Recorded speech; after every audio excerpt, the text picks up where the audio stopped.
থেমে যায়। এই ছেলেটার নাম হলো কানকুরু, আর এই ভয়ানক ছেলেটার নাম হলো গারা। আর সাসকে যে গাছটার উপরে ছিল সেটার মধ্যেই গারা দাঁড়িয়ে ছিল, আর গারা অনেক বেশি ভয়ানক।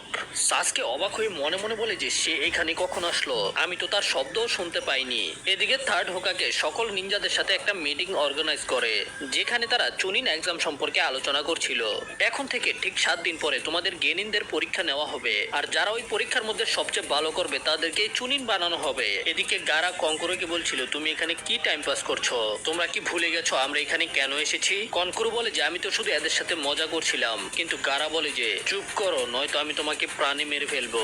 এটা শুনে কানকুরু গারার কাছ থেকে ক্ষমা চায়। তখন গারা নিজে থেকে সবার কাছ থেকে ক্ষমা চায়, আর সাসকে মনে মনে চিন্তা করে যে এই গারার চোখগুলো কোনো শয়তান থেকে কম না। আর তখনই গারা হঠাৎ করে সেখান থেকে একেবারে গায়েব হয়ে যায়, আর গারা যেখানে ছিল সেখানে শুধু বালি থেকে যায়। আর সেখান থেকে গারা হঠাৎ করে নিচে চলে আসে।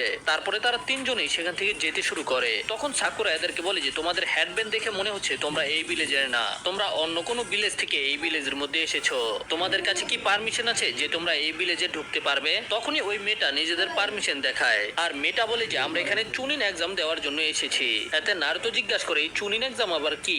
এতে মেয়েটা বলে যে চুনিন এক্সাম পাস করার পরে কোনো জ্ঞানীন চুনিন হতে পারে। সাসকে গারাকে জিজ্ঞাসা করে যে তুমি কে? গারা বলে যে আমার নাম হলো গারা, আর আমি ভিলেজ হিডেন ইন দ্য স্যান এর গেনিন। আর তুমি কে? সাসকে বলে যে আমি village hidden in the leaf এর গেনিন, আমার নাম হলো সাসকে উচিহা। তখন নারুতো এক্সাইটেড হয়ে বলে যে আমি কি এখন আমার সম্পর্কে বলবো? কিন্তু গারা বলে যে না, আমার তোমার সম্পর্কে জানার কোনো আগ্রহ নেই। তারপরে গারা নিজের টিমমেটদেরকে নিয়ে সেখান থেকে চলে যায়, আর সেখানে আমরা দেখতে পাই যে আরো 3জন নিনজা ছিল, আর তারা আলোচনা করছিল যে এই সবগুলো তো এখনো বাচ্চা, এখানে শুধু একজনই আছে যে স্ট্রং, সেটা হলো সাসকে উচিহা, আমাদের তার উপরে নজর রাখতে হবে। এদিকে হোকাগে জনিনদেরকে জিজ্ঞাসা করছিল যে চুনিন এক্সামের জন্য তারা নিজেদের টিম থেকে কোন কোন গেনিনকে সিলেক্ট করবে। ইরুকা সেন্সেও সেখানে ছিল, যে মনে মনে চিন্তা করছিল যে এই চুনিন এক্সাম অনেক বেশি কঠিন হয়ে থাকে। তখনই টিম 7 এর ক্যাপ্টেন কাকাশি নিজের 3জন স্টুডেন্টকে চুনিন এক্সাম দেওয়ার জন্য সিলেক্ট করে।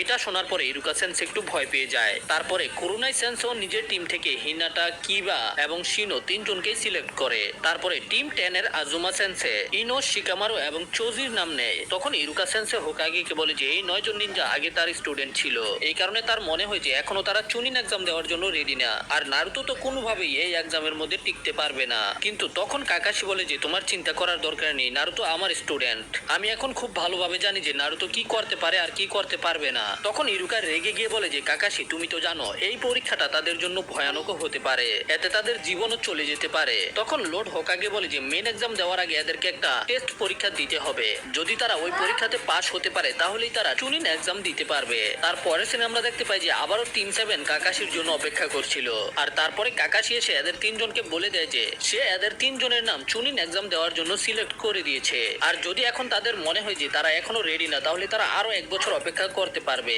কিন্তু এরা 3জনে তো সাথে সাথে রেডি হয়ে যায় চুনিন এক্সাম দেওয়ার জন্য।